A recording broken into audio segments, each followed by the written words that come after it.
April 1945. The East China Sea lies under a shroud of grey, a colourless horizon mirroring the fate of an empire that once dreamed of eternity. Waves roll slow and cold beneath the steel shadow of Yamato, the largest warship ever built, and the last symbol of Japan's naval pride. She is 72,000 tons of metal and memory, the product of an age that believed size itself could command destiny. Below decks, more than 3,000 men move through narrow corridors with quiet precision. Some tighten bolts on gun breeches polished beyond need. Others write letters they know will never be read. The air smells of oil and resignation. Each man has been told what awaits: a one-way mission toward Okinawa, where their ship will meet a storm not of wind, but of fire. Above, the great 18-inch guns stand ready, each shell weighing as much as a small car, each round a monument to faith in industrial might. Yet on this day, there is no enemy fleet to challenge, no rival battleship to duel. Only the approaching hum of engines, faint at first, then multiplying into a sky-thick roar. The lookouts lift their eyes to find hundreds of dark shapes breaking through the clouds. American carrier planes, the new masters of naval war. When Yamato's gunners open fire, their rangefinders find nothing solid to hold. The bombers dive faster than the turrets can turn. The sea around her erupts with geysers of steel and spray, or her armor, once deemed impenetrable, becomes her prison. Within minutes, her decks are burning. Within hours, her dream is sinking. The Yamato had been built to command oceans, yet she would die without ever firing her main guns in victory. And as her wreck settled into the dark, Japan's faith in the age of battleships settled with her. But far from the waves, in a secret hangar on the mainland, another weapon, smaller, stranger, and faster, was already being prepared to take her place.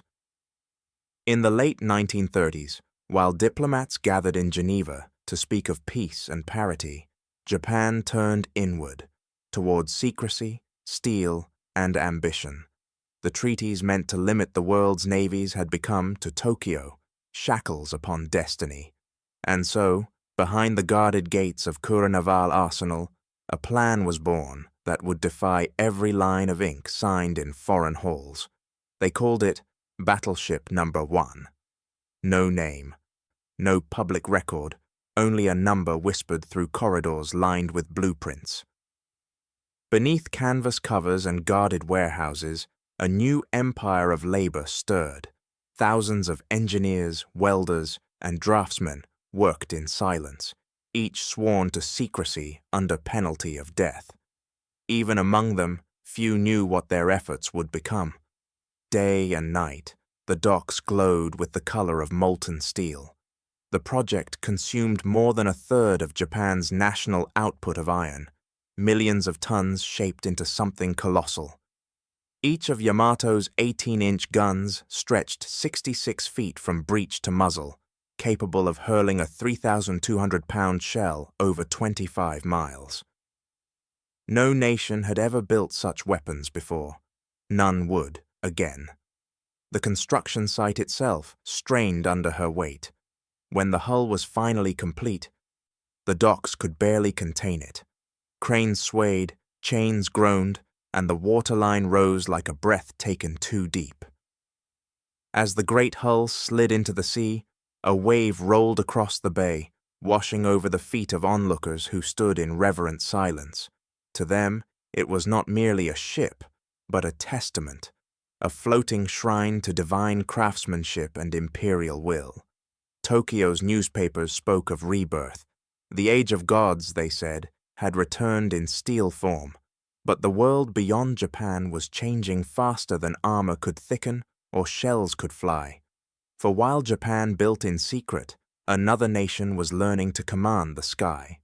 For years, the Yamato existed as a whisper, a shadow in intercepted cables, a rumor passed between Allied analysts who dismissed it as impossible. A battleship of that size, they reasoned, could not be built in secret.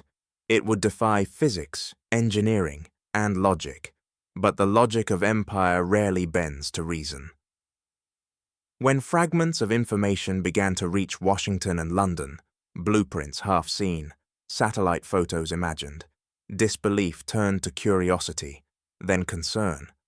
Naval attachés argued in dim rooms, lined with maps and coffee cups, debating whether Japan would truly invest its shrinking resources in such a vessel.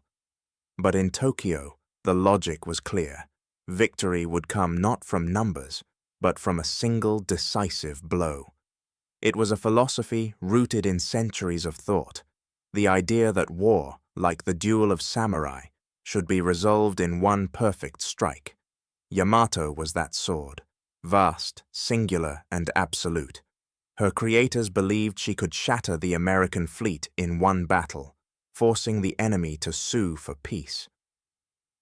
It was the dream of Mahan's doctrine reborn in Japanese form, command of the sea through overwhelming force. Across the Pacific, another vision was taking shape. The United States, its shipyards awake and unending, chose not to build temples to armor, but airfields that could float. The aircraft carrier, light, flexible, and infinitely replaceable, was the new face of naval power. Its strength was not in one decisive battle, but in reach, in numbers, in adaptability. Thus, two philosophies of war began to circle one another before they ever met. Japan built monuments, America built systems. One worshipped the idea of invincibility, the other the principle of endurance. The Yamato's 18-inch guns were not merely weapons. They were symbols of faith in a world that no longer existed, relics of an age when steel could still decide history. Belief, however, is strongest before it is tested, and soon faith in the battleship's supremacy would meet the cold arithmetic of the modern sky. For above the Pacific, the clouds were already filled with machines that could end an empire without ever seeing its flagship. In the corridors of Japan's Naval Staff College, strategy was not simply studied, it was worshipped. On the blackboards and in the minds of its officers, one phrase stood above all others: Kantai Kessen, the decisive battle. It was more than doctrine, it was faith. The belief that the destiny of nations could be resolved in a single immaculate clash, where courage, precision, and honor would triumph over mere numbers. Its roots stretched across oceans, born in the writings of the American theorist Alfred Thayer Mahan, who once declared that history was shaped by great fleets meeting in great battles. Japan embraced those words as scripture, but they gave them a distinctly Japanese soul. To them, the Kantai Kessen was not just strategy, it was a spiritual calling, a continuation of the samurai's single stroke, translated into steel and gunfire. In this faith, the Yamato was the altar. Her 18-inch guns were its commandments. Each round, weighing 3,200 pounds, could pierce any armor ever conceived.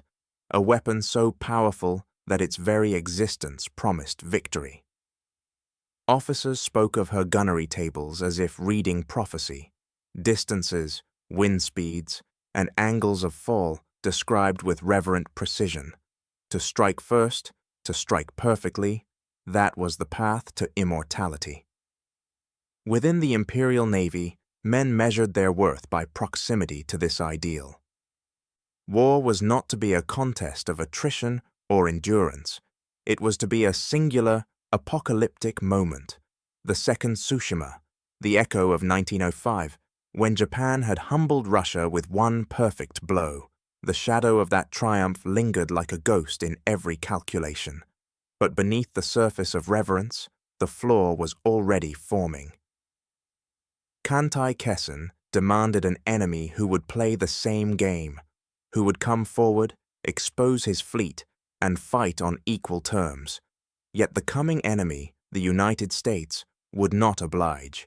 It would fight from a distance, from the air, from the carriers Japan still saw as auxiliaries to the true warships.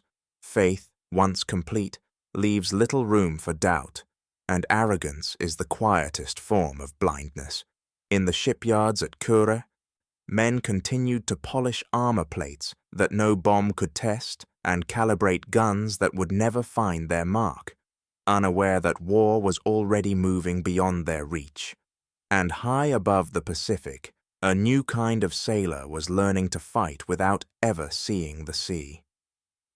In the archives of Kure Naval Arsenal, the blueprints of Battleship No. 1 read like the plans for a myth. 70,000 tons of armor and machinery, 9 guns of 18.1 inches, the largest ever mounted on a warship. Her belt of armor was as thick as a fortress wall, her turrets the size of small buildings. Everything about her was excess given form, a monument to the belief that invincibility could be engineered. Inside the ship, the complexity was staggering. Beneath her deck lay an entire city sealed within steel. There were bakeries to feed the crew, a hospital with operating rooms and X-ray equipment, even a small Shinto shrine where sailors could pray before battle. Passageways stretched for miles through compartments numbered in the thousands. To walk her decks was to feel lost inside the anatomy of an empire. Arteries of oil, nerves of copper, a heart of turbines pulsing with 150,000 horsepower. Each of her great guns was a marvel and a curse. 66 feet long, each barrel weighed more than a destroyer. The shells they fired were taller than a man and cost as much as a house. Loading one required 50 men working in precise rhythm, their movements timed like the gears of a watch. The process was magnificent, but fragile. A single error, a slipped lever, a mistimed fuse, could halt the entire turret. The armor that made her invulnerable also made her slow to build, slow to repair, and blind to the sky above. She could absorb punishment few ships could endure, but she could not adapt. Her design had been perfected for a world that no longer existed, a world where fleets met at horizon's edge, and honor was measured in gunfire. In truth, the Yamato was not a ship. She was a statement, a declaration that Japan still believed in the power of will, of craftsmanship, of beauty through strength. But perfection has a hidden cost. Every system aboard demanded precision beyond what war could guarantee. The machinery that promised immortality required conditions peace alone could provide. When she finally left her moorings, her designers watched with pride and dread. They had built the greatest warship the world would ever see, and perhaps the last of its kind. For above her steel horizon, new wings were already circling, lighter, faster, and infinitely deadlier than anything her guns could touch. When Yamato was revealed to the world, the veil of secrecy lifted not with a whisper, but with reverence. Newspapers declared her the incarnation of the nation's soul, a vessel forged from the collective spirit of Japan. Artists painted her prow, cutting through radiant seas beneath divine light, while poets described her as the steel embodiment of destiny. For a nation hemmed by war and scarcity, she became more than a ship. She was faith made visible, proof that Japan could still shape miracles from metal. Her crew was chosen not for comfort, but conviction. The youngest recruit spoke of serving aboard her as an honor greater than life itself. Each man treated the ship as sacred ground. They polished the brass fittings until they glowed like mirrors, swept every deck plate until it reflected the light of the rising sun. The daily maintenance of Yamato became a kind of liturgy, not mere routine, but ritual. Even the clatter of tools carried a tone of devotion. On shore, propaganda turned faith into theater. Posters showed Yamato gliding through heaven's light, her guns angled skyward as if in salute to the divine. Children were taught her name alongside those of the emperors and heroes of old. Housewives sent prayers to her through the radio. Their words carried across the sea on waves of static. To the people, she was more than protection. She was redemption, the visible strength of an empire that refused to yield. Yet within the Admiralty, behind closed doors and careful silence, unease had already taken root. The older officers, veterans of Tsushima, understood what the public did not. The age of the battleship was ending. One aircraft, one torpedo, one well-placed bomb could do what Yamato's armor could never undo. They knew the equation had changed, that the new masters of the sea would no longer stand upon decks of steel. Still, the faith continued. To question it was to question the empire itself, and so the Yamato remained not only a weapon, but a symbol, one that no admiral dared challenge and no sailor dared doubt. When belief and technology intertwine, reason becomes their casualty. The more Japan poured its hope into Yamato's hull, the less it could admit the truth that haunted every harbor. The might of steel could not stop the future. Far to the east, in shipyards humming with new invention, that future was already being assembled, light, agile, and armed with wings. On the morning of December 7, 1941, the world of naval warfare tilted on its axis. From the decks of 6 Japanese carriers, waves of aircraft rose into the Pacific dawn and fell upon Pearl Harbor with unimagined precision. In 2 hours, the age of the battleship ended, not through theory or doctrine, but through smoke and fire. The great vessels that had once defined naval supremacy burned in their berths, their towering masts collapsing into oil-black water. Far from the flames, Yamato lay moored at Kure. She was too new, too secret, and too revered to risk in the opening act of war.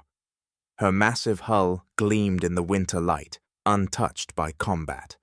While others fought, she waited. Within her armored decks, painters still brushed fresh coats across bulkheads, and engineers fine-tuned the turbines that would one day drive her into legend. She was not a weapon of opportunity. She was a reserve of destiny. When Admiral Isoroku Yamamoto inspected her that December, he recognized both her beauty and her irony. Yamato was designed for the decisive battle he had once believed in, the fleet action that would determine Japan's fate. Yet it was his own creation, the carrier strike force, that had now eclipsed her.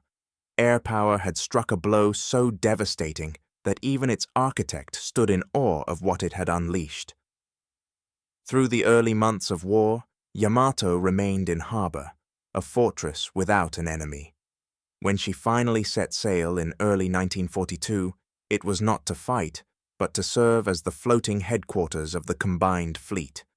Her bridge became a palace of maps and telephones, her turrets silent sentinels guarding the calm. Officers walked her decks in silence, knowing that this ship, the mightiest ever built, had become a symbol too valuable to lose. Then came Midway. On a June morning in 1942, the ocean turned against Japan. 4 carriers, Akagi, Kaga, Soyu, and Hiryu, were lost in a matter of hours. The American counterstrike was surgical, relentless, and final. Flames rose from flight decks that had only months earlier carried Japan's power across the Pacific. The Empire's mastery of the air ended in a single day, undone by chance, courage, and code-breaking. And Yamato? She was there, not in battle, but in silence. Anchored far to the rear, she never fired a shell, never sighted an enemy. Her radios crackled with reports of disaster she could not prevent. Her gunners stood ready in darkness, listening to a war being fought beyond their reach. When the surviving ships limped home, the admirals faced a truth they could no longer deny. The Yamato, once imagined as the sword of empire, had become its shrine, untouchable, yet useless. The weapon built to decide history now waited for history to decide her. In war, there is a kind of silence heavier than noise, the silence of obsolescence, and as Yamato steamed back to port, her hull unscarred and her guns unfired, that silence deepened. The men aboard could feel it pressing through the bulkheads like the weight of the sea itself. The age of steel was fading, replaced by one of speed and sky. But in Tokyo, few were willing to see it. And while the admirals wrestled with the future, the engineers were already beginning to imagine a way to drag Yamato's power back into relevance, by giving the giant a new kind of enemy to face. By October 1944, the empire was running out of ocean. The American tide that had begun at Guadalcanal was now cresting over the Philippines. If Japan could not break it here, the war would come home. And so, the last great fleet of the Imperial Navy gathered its strength for one final gamble, a desperate attempt to destroy the American invasion force at Leyte Gulf. Among its ranks sailed the ship that had waited 3 years for her purpose, Yamato. Her hull gleamed with ceremonial precision. Her magazines were full, her crew numbering over 3,000. The men whispered that destiny had at last arrived. Admiral Kurita's center force would punch through the Sibuyan Sea, crush the U.S. transports at Leyte, and perhaps, just perhaps, reverse the course of history. But history had already moved on. As Yamato advanced through the narrow straits, she came under relentless attack from the very force her existence had once dismissed. From dawn to dusk, waves of American carrier aircraft descended, dive bombers, torpedo planes, fighters. The sea erupted around her in towers of spray and flame. One sister ship, Musashi, was struck again and again until she rolled to her death beneath the waves. Yamato survived, bruised but afloat, her armor defiant against a storm of steel. At dawn, on October 25th, the center force broke through. Before them lay the vulnerable escort carriers of the American 7th Fleet, small, slow ships built of light steel and plywood, crewed by men who had never expected to face a battleship. Kurita's ships opened fire at ranges unseen since Jutland. Yamato's 9 great guns spoke at last, hurling shells the size of automobiles across more than 20 miles. Each round shook the sea like thunder, yet the enemy they sought was half invisible. Rain and smoke concealed the American formation. Spotters saw mirages where ships were not. The salvos fell wide, crashing into empty water or exploding harmlessly in the air. The ocean filled with sound, but not success. Then came the counterattack, not from cruisers or battleships, but from the small American escort carriers and their screen of destroyers. Outgunned 100 to 1, they charged into the line of fire. Tiny destroyers like Johnston and Heermann raced toward the Japanese giants, launching torpedoes at point-blank range, firing until their guns melted, their decks shredded by return fire. Above them, carrier aircraft dove again and again, even after running out of ammunition, strafing with machine guns and dropping empty fuel tanks in defiance. Against such madness, logic faltered. Kurita, believing he faced a full carrier fleet, ordered retreat. The Yamato, the world's most powerful warship, turned away from the smallest carriers ever built. When the guns fell silent, the sea was littered with burning wreckage, American destroyers sinking upright, their flags still flying. The Japanese fleet limped north, its mission undone. In the rain-soaked silence that followed, the myth of the decisive battle died. The Yamato had finally fought, and her power had changed nothing. Her shells, her armor, her grandeur, all were relics in a war now ruled by air and speed. As the storm clouds closed over the retreating ships, even the victors felt the weight of what had passed. Courage had met courage that day, but faith had met reality, and faith had lost. Far to the north, American carriers were already launching new waves. The sea that had once carried empires now carried something colder: inevitability. By the spring of 1945, Japan was fighting a war already lost.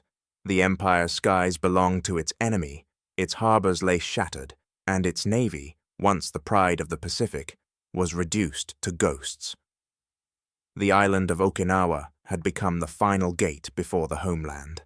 The army there fought with courage, but without air cover, without hope, and without the sea's protection. What remained of the Imperial Navy waited in silent harbors, heavy with rust and resignation. In that silence came one last order, a gesture of defiance wrapped in despair. Operation Ten-Go, Yamato, the greatest battleship ever built, was to sail for Okinawa, not to win, but to die. She would beach herself on the island's western shore, fire her great guns until they were empty, and serve as a fixed fortress against the American fleet. It was a mission without return, conceived not in strategy, but in symbolism. On April 5th, the crew was told. For a long moment, no one spoke. Some men nodded in solemn acceptance. Others stared at the floor. There was no anger, no disbelief, only the quiet weight of inevitability. They were to die for the idea that Japan still had strength to offer. The ship was provisioned not for survival, but for ceremony. She carried only enough fuel for one-way glory. As Yamato prepared to depart, the decks became a place of reflection. Sailors polished brass that would soon melt under fire, wrote farewell letters that would never be delivered, and folded their uniforms with care. In the mess halls, officers spoke in measured tones of honor and duty. None pretended to believe in victory, but belief itself, pure, unbroken belief, was all that remained to give. On the morning of April the 6th, the Yamato left Tokuyama under gray skies, escorted by a handful of destroyers. The harbor workers saluted as she passed, the last Titan leaving a dying sea. Her engines roared one final time, their vibrations trembling through steel that had never fulfilled its promise. To those who watched from shore, she looked less like a warship and more like a funeral procession, but the Americans were already waiting. Their scouts had seen her the moment she left port. Their radar tracked every heartbeat of her engines. The sea no longer kept secrets. Overhead, aircraft carriers prepared wave after wave of bombers and torpedo planes. In the Pacific War's final act, the world's largest battleship would face an enemy she could not touch. As she steamed south toward Okinawa, the sky began to fill with sound, distant at first, then swelling into the mechanical hum of inevitability. Her lookout scanned the horizon, knowing what would come next. The horizon that once promised battle now promised only annihilation. The men aboard the Yamato did not flinch. They checked their guns, manned their stations, and waited beneath the rising sun. The steel beneath their feet was still immaculate, as if the ship refused to decay before her death. In that moment, she was more than metal. She was faith, pride, and the last echo of an empire's dream. Somewhere above, the first radar pings touched her hull, invisible fingers marking the end of an era. The sea rolled on, vast and indifferent, for in the next few hours, the world would watch the past meet the future, and the sky, not the sea, would decide who ruled it. April 7th, 1945. The dawn breaks cold and silver over the East China Sea. Yamato steams southward at 20 knots, her bow cutting through gray water toward Okinawa. Around her, a handful of destroyers struggle to keep formation, their wakes trembling in the heavy swell. Above them, the sky is deceptively empty, but far beyond the horizon, in the east, the carriers of Task Force 58 have already begun to turn into the wind. From their decks rise the machines that will end an era. Hell divers, Avengers, Corsairs, hundreds of aircraft, their wings glinting in morning light, Each carries the sum of industrial power and tactical evolution, each guided by radar, radio, and doctrine born from 3 years of brutal learning. They are the inheritors of Midway, the embodiment of the future Japan refused to see. At 12:20 p.m., the first wave finds her. The lookout's cry cuts through the bridge. Enemy aircraft approaching, bearing north. The crew scrambles to battle stations. Gun mounts rotate, ammunition chains rattle through steel corridors, and the ship's air defense network comes alive. From every deck, anti-aircraft guns open fire, filling the sky with black bursts of shrapnel and flame. The ocean quakes beneath the recoil. Yamato's great 18-inch guns, weapons built to duel distant fleets, now aim at specks no larger than birds. Their barrels tilt upward, hurling shells that detonate miles above the waves. The thunder echoes across the sea, magnificent, futile, tragic. For all her grandeur, she is fighting ghosts. The aircraft dive, darting through flak patterns, their wings slicing through smoke trails. The first bombs strike just after 12:30.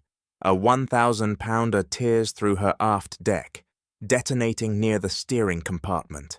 Moments later, torpedoes slam into her port side, one after another, each blow lifting the ship out of the water before gravity drags her down again. She begins to list, slowly at first, then with unmistakable finality. Inside, chaos. Fire spreads through ammunition stores, igniting powder bags that flash like lightning through the gun turrets. Men race through smoke-filled corridors, choking, blinded, carrying hoses and stretchers. The power flickers. The great turbines begin to falter. Still, the order comes. Continue firing, and they do. The anti-aircraft batteries, manned by scorched and bleeding crews, keep shooting until the ammunition runs out or the guns melt in their mounts. Above, the American pilots watch in disbelief. The world's greatest battleship, the fortress once meant to rule the oceans, is dying in minutes. They circle at a distance, seeing explosions ripple along her deck like a heartbeat fading to silence. For some, the sight feels less like victory than witnessing the funeral of an age. At 2:23 p.m., Yamato's forward magazine detonates. The explosion is seen more than 100 miles away. A column of fire rises 6,000 feet into the air, crowned by a mushroom cloud of smoke and steel. When it clears, nothing remains but oil, debris, and the cries of men in the water. The East China Sea closes over her, as if to erase the memory. Of her crew of 332, only 276 are rescued.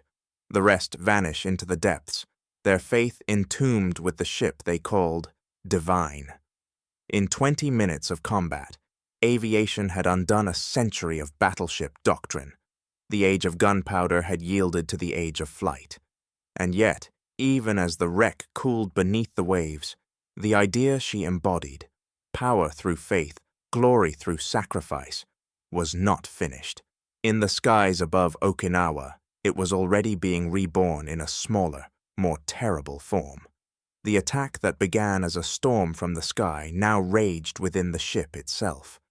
Beneath Yamato's armored decks, the corridors filled with smoke thick as night. The lights flickered and died, plunging the lower compartments into a red darkness broken only by the flash of secondary explosions. Men groped through rising water and searing heat, shouting names that vanished in the roar of fire. The port side was flooding fast. Torpedoes had torn through the armor belt, twisting bulkheads like paper. Pumps whined and failed. Watertight doors jammed from warped hinges. In the engine rooms, engineers worked waist-deep in oil and seawater, struggling to keep turbines alive as the ship listed harder to port. The sound of the ocean outside had changed. It was no longer the rhythm of movement, but the groan of a dying leviathan. Up above, on the open decks, the anti-aircraft gunners still fought. Black smoke obscured the horizon, The air shimmered with heat and cordite. Some guns fell silent when their crews were killed outright. Others continued to fire at empty sky, their operators half-blinded, deafened, driven by instinct more than command. Shell casings rolled across the tilting deck, striking against boots and rails before slipping into the sea. In the Combat Information Center, officers tried to relay orders through a tangle of broken wires. The power systems had failed. Communication between sections was reduced to runners, young cadets carrying messages through flame-filled hallways, some never returning. The ship's heartbeat, once measured by the thrum of its engines, now came from the staccato rhythm of secondary explosions as ammunition cooked off in the heat. At 1:30 p.m., Captain Kosaku Aruga stood on the bridge, surrounded by smoke and shattered glass. The list was past 15 degrees. The great ship was beginning to roll. He gave the final order, abandon ship. But for most aboard, the words came too late. Escape hatches were flooded, ladders collapsed, compartments sealed by pressure and fire. Some men chose to jump, vanishing into seas slick with burning oil. Others stayed below, still tending the wounded, still trying to cool the magazines that would soon ignite. At 2:23 p.m., the inevitable arrived. The forward magazine detonated with the force of a small sun. Witnesses aboard American aircraft described the explosion as a blinding sphere of fire, rising thousands of feet into the air, turning the sky itself crimson. The shockwave flattened waves for miles, scattering debris and men across a boiling sea. Then came silence, heavy, absolute, final. When the smoke lifted, the Yamato was gone. Nothing remained but wreckage, pieces of her superstructure burning on the surface, fragments of armor drifting like dark petals. Of her crew of more than 3,300, only 269 were pulled from the water. The rest sank with her, entombed in the cold depths of the East China Sea. Those who survived remembered the sound, the deep, endless thunder, as the ship tore itself apart. Some spoke of the explosion as beautiful, others as unbearable. But all agreed it marked the end of something greater than steel. The pride of an empire had become its funeral pyre. From above, the American pilots watched the sea close over her. Even they, hardened by war, felt a measure of awe. The Yamato had fought with the dignity of a bygone age, destroyed by a force she was never built to face. The East China Sea shimmered with oil and blood as the last bubbles broke the surface. The age of battleships was over, but the idea she represented, sacrifice elevated to faith, destruction mistaken for honor, would find its final expression not in ships, but in men who would trade their lives for a single impact. The East China Sea had fallen silent. Where moments before a Titan had lived, now there was only the drifting shimmer of oil, the crackle of burning debris, and the cries of a few men clinging to wreckage. Above them, the last American aircraft banked through the fading smoke, their engines low, their radios quiet. Even through the haze of victory, what they saw below felt less like triumph than the passing of an age. The explosion had been visible nearly 200 miles away, a sun born from steel, seen from ships, islands and aircraft that had once feared her name. When the shockwave rolled outward, it flattened waves for miles and left a red scar in the sky. For the men who had flown the mission, the moment was unreal. The enemy they had been sent to destroy had ceased to be a threat long before they arrived. Yet in her death, Yamato commanded a kind of reverence they could not escape. Some pilots circled the vast plume of smoke, watching it twist into the clouds. Others turned for home in silence, each man aware that he had just witnessed something final.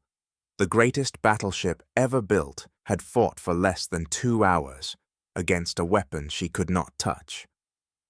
No words were exchanged over the radios. None were needed. The world had changed beneath their wings. Below, the survivors floated among the wreckage, hundreds of them, scattered across a sea blackened with oil and flame. Some clung to barrels or broken planks. Others drifted in shock, staring at the horizon where Yamato had stood. There was no anger left, no shouts of defiance, only exhaustion and the strange calm that follows the end of belief. They had served a ship they were told was divine, and now they watched her grave spread around them. For hours they waited, not for rescue, but for understanding. The sky above, once filled with aircraft, now stood empty. The sound of engines faded into the distance, leaving only the hiss of burning oil and the slow rhythm of the sea. The Empire's greatest symbol lay beneath them, taking with it 3,000 souls and the last illusion of invincibility. In Tokyo, the news arrived cloaked in ceremony. Radio bulletins called it a glorious sacrifice, an offering for the nation's salvation. The Yamato, they declared, had gone down fighting to the last gun, embodying the spirit of Japan. But even within the halls of the Naval General Staff, no one believed the words they read aloud. Behind the speeches and bowed heads, there was only the quiet recognition of what it truly was: strategy's suicide note, written in fire across the sea. The ship that was meant to define victory had instead defined the limits of faith. Her destruction did not just mark the end of a fleet, it marked the end of an idea. For centuries, nations had believed that might could be built, measured, and armored. Yamato had been the final proof that power without purpose becomes its own ruin. As the sun set that evening, the sea reclaimed her completely. No wreckage large enough to mark her resting place remained on the surface. Only an oil slick glowing faintly in the dying light, like a candle burned too long. From that day forward, the age of the battleship was over. The ocean had yielded its throne to the sky, and in that silent horizon between air and sea, between past and future, the world learned the cost of believing that steel alone could hold back time. 1,000 feet beneath the East China Sea, the water is cold, still, and eternal. There, upon a plain of silt and shadow, lies the Yamato. Her broken hull is split in two, the bow and stern resting apart, as though even in death the ship could not bear its own weight. Around her, the seabed is empty. No reef, no coral, only the fine dust of a world that forgot her. When Japanese divers first descended to her resting place decades later, their lights swept across the wreck's torn armor, tracing wounds left by fire and pressure. The steel was twisted, the paint long gone, yet her shape was unmistakable. The great turrets still stood, their guns fixed upward, silent, cold, and pointing toward enemies that never came within range. In that gesture, frozen forever in the dark, lay a kind of poetry, the last salute of an age that believed power could be absolute. Scattered across the silt were fragments of human life. Sake bottles still half sealed, porcelain dishes shattered by the blast, leather shoes hardened by the sea, a rusted helmet, its insignia barely visible beneath a crust of salt. Each object told the same quiet truth: that belief, no matter how profound, cannot bend the laws of time. What sank with the Yamato was more than steel. It was the faith of a nation that mistook courage for destiny. In the glow of their dive lamps, the explorers found no grandeur, no monument, only silence. It was not the silence of peace, but of completion, the stillness that follows when the last echo fades. Her decks were empty, her passageways collapsed, her shrine long gone. Yet even now, the wreck seemed to breathe with memory. Every rivet, every twisted beam was a remnant of human hands, of years spent building what the world no longer needed. Historians would later write that Yamato was doomed not by inferiority, but by misalignment, by the empire's failure to see the future arriving faster than it could build. She had died not from weakness, but from misunderstanding time itself. Against the tide of aviation, radar, and industry, she was magnificent but motionless, a cathedral to the past, launched into a century that no longer worshipped it. The ocean, indifferent and eternal, keeps her secret well. No plaque marks her grave, no light reaches her deck. Only the quiet movement of currents stirs the dust, carrying it gently across the steel bones of what once was Japan's pride. Yet to those who visit, there is no need for inscription. The message is already written, not in words but in consequence. Empires fall not when they are defeated, but when they refuse to change. The Yamato did not lose her final battle. She lost the future long before she sailed. And still she lies there, a warning cast in iron and shadow, waiting for the world to listen to what the silence of the sea has always tried to say. When the war ended, Japan returned not to glory, but to ashes. Cities were gone, industries erased, and the nation's spirit, once clad in steel, lay scattered among ruins. Yet in that void, memory began its quiet reconstruction. The Yamato, once a secret weapon, now became a myth. What had been hidden in war emerged in peace, transformed from tragedy into symbol. In the early years of occupation, her name was spoken cautiously. Veterans remembered her not as a weapon, but as a grave. But as Japan rebuilt, brick by brick, soul by soul, the story of the Yamato changed. No longer a failure of strategy, she became the embodiment of something purer, the courage to strive against inevitability. The ship that had sunk beneath the waves was raised again in the imagination of a nation learning how to remember without shame. By the 1950s, songs were written in her honor. Films depicted her final voyage not as futility, but as sacrifice. Newspapers called her the flower of the Navy, a poetic redemption for a military that had left only ruins behind. To the new Japan, disarmed, democratic, and uncertain, the Yamato offered a story of pride untainted by aggression. Her destruction could be mourned without guilt. Her existence could be admired without consequence. In time, myth replaced memory. The steel monster that had once terrified accountants and consumed half a nation's resources became an object of nostalgia. Her image appeared in art, in literature, even in children's television. The animated series Space Battleship Yamato reimagined her as a vessel reborn to defend humanity, a resurrection not of empire, but of spirit. Through fiction, the battleship became immortal, sailing once more across the stars instead of the sea. Historians continued to argue. Some called her brilliance, the pinnacle of naval design, unmatched in engineering precision. Others called her folly, the product of pride divorced from reality, the symbol of an empire that built monuments when it needed mobility. Engineers admired her machinery. Philosophers mourned her meaning. For all the debate, one truth endured. The Yamato was no longer a ship. She was an idea, the embodiment of belief made iron, the dream of control over chaos.